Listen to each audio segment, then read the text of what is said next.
Good morning, good afternoon, good evening. I'm Roger Gilbert, publisher of Milling and Grain magazine, and this is the online milling school video. We are going to talk to Yiannis Christodoulou this morning about the online milling school and how it went this year and plans for this coming year in terms of the course that we offer. And without further ado, I would like to introduce you to Yiannis. Good morning, Yiannis. Good day, Roger. Great pleasure to be with you again. Yes, welcome. I'd just like us to review briefly what we've achieved this year in terms of the online milling school for feed manufacturers, and also take a look forward. But to kick things off, how did the first course go, do you think, in your view? How was the first course? It's absolutely a perfect time now to do a quick review. So we close course number 1, and we are getting ready now to launch the winter edition of course, which is course number 2. From reviews we have received from the participants of the first course, I'm very pleased to say that we have been embraced for what we have achieved during that first 3 months of delivering the online milling school. The reviews were all around the appreciation of the information we provided, the quality of the information, the quality of the speakers, and overall what we have been able to communicate to the industry as critical points of milling. And especially for the participants, they took some of those learnings on board, and they have done actually something to improve their everyday jobs and everyday operations of their companies. Yeah, and you know, this is a little bit of a unique course because it's once a week on a Wednesday. It's obviously we're trying to aim for the work time so they can do it from work. How has that been appreciated by the milling industry in general, that this is something they can do on site? It certainly requires commitment. It's on a weekly basis, every Wednesday. In a way, though, that actually helped a lot of our professionals because they know exactly when to allocate their learning time. And having a fixed time every Wednesday, 2 p.m. here in Bangkok, it proved to be the right time actually for all the professionals around the region here and in Europe to dedicate that time towards learning. And learning does take commitment. Yeah, and I must point out, that we do repeat the course the following day now, which for the Americas, so that the same course can be viewed during working hours right throughout the Americas. So hopefully what we're doing from Bangkok is capturing Asia, Middle East, Africa and Europe. And what we're doing as a post-record presentation the following day reaches the Americas. So that's a real attraction to the industry globally.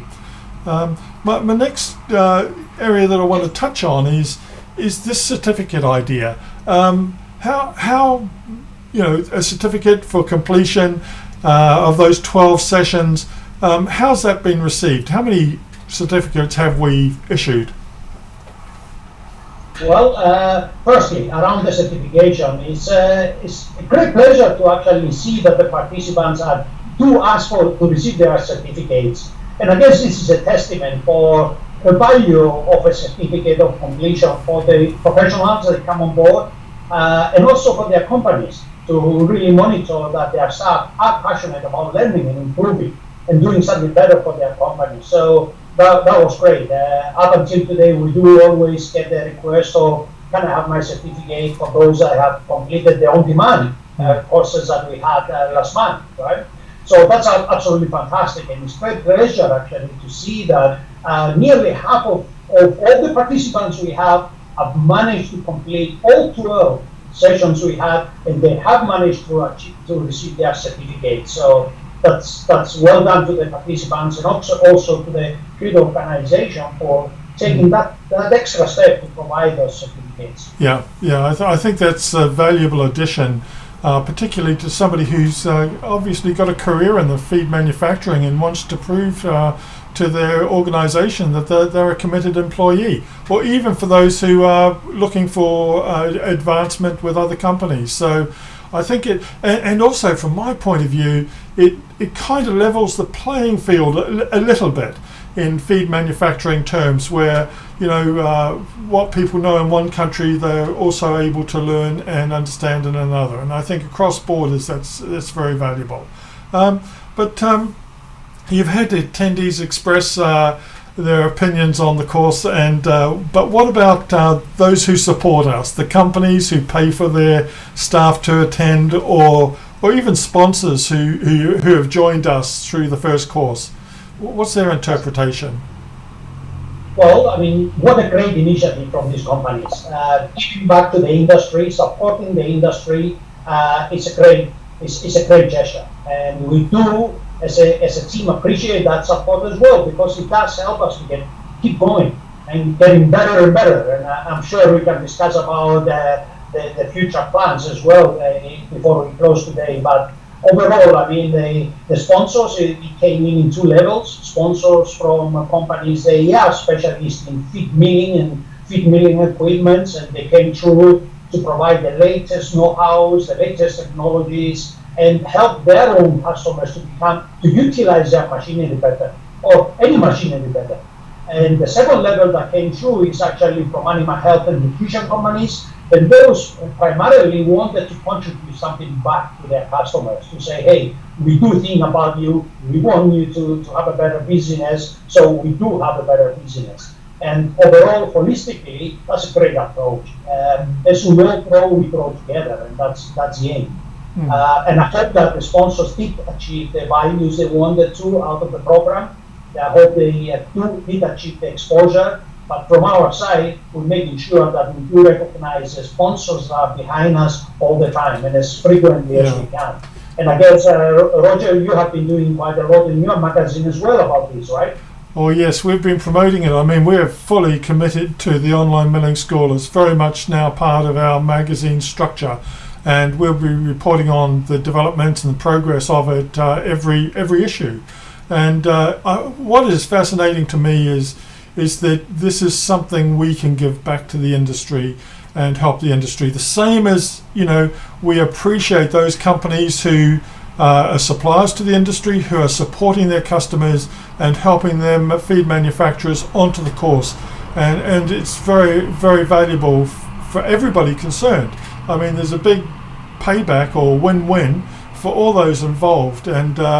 And it gives our magazine, as you suggested, it gives our magazine a real purpose in helping training. And I'd like to add, this is not to replace anybody else's training programs. In fact, we support further training at these other institutes and locations that companies run, and we're very pleased to be able to support those in turn and recommend training as a part of the everyday work progress in a feed mill. So we're trying to be complementary to what is already out there. Absolutely. Finally, I'd like to get round to the question of what's next. We have plans for 2021. What are we doing, Yiannis? Well, I would like to think we are doing great things, in summary. But yes, to answer your question, I think it's vital to address the fact what's coming up. And though the winter edition of the course is very similar in terms of structure to the first one, actually we do include a lot of the same topics in the winter edition of the course that is starting on the 2nd of December. However, we are committed to continue developing and updating and upgrading the quality of information we are providing to our audience. And that will come through from addition of new topics, addition of new speakers, and hopefully addition of new sponsors as well, which will give us access to other information that we may not have included in the first course. Some of the deliveries are pre-recorded and they are extracts out of the first course we have done, but we will always stay true to delivering a live experience, which means the facilitation is live, question and answer sessions are live, discussions are live, And of course, there will be a lot more live presentations. Anybody that's interested, you can easily access the full program through our website at www.onlinemillingschools.com, and there you will have all the information in your fingertips. Yeah. That's fascinating, and you raise a very important point. We have thanked our sponsors and our supporters. We've obviously thanked those who have attended and those who've completed the course with certificates, etc. But we should pay thanks to our speakers, who, without the contribution they make, the course would very much not happen. So, you know, having a variety of qualified speakers to address the industry globally is a real advantage for everybody in the industry, and I'm pleased to see that we got such an excellent response the first time round. Our new course, Yiannis, starts on December the 2nd, Wednesday, December the 2nd, live out of Asia at 1400 hours, and repeated on Thursday the 3rd at 10 a.m. Central American time. Please go visit, as Yiannis has suggested, visit our website at onlinemillingschool.com and register for the course, and hopefully we will see you then. But Yiannis, from me, and I'm sure from you, thank you very much, and thank you for those who will view this video and consider attending the next course. Thank you to all our viewers, and I look forward to seeing you on our platform soon. Yeah, thank you very much, Yiannis.